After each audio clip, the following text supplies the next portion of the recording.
మూత పెట్టుకుని మగ్గనిద్దాం కాసేపు. గోంగూర మగ్గిన తర్వాత ఒక నిమ్మకాయ సైజు అంత చింతపండు తీసుకుని వేసుకుందాం.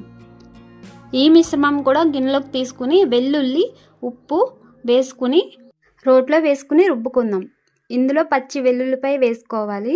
లాస్ట్ ఉల్లిపాయ వేసుకోండి, చాలా బాగుంటుంది టేస్ట్. ఉల్లిపాయ వెల్లుల్లిపాయ వేసుకుంటే ఆ టేస్టే వేరండి.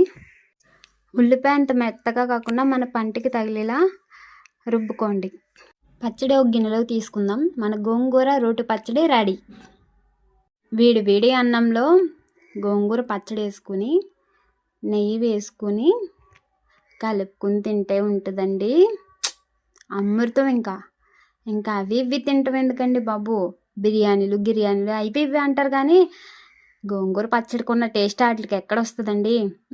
సూపర్. ఇంకా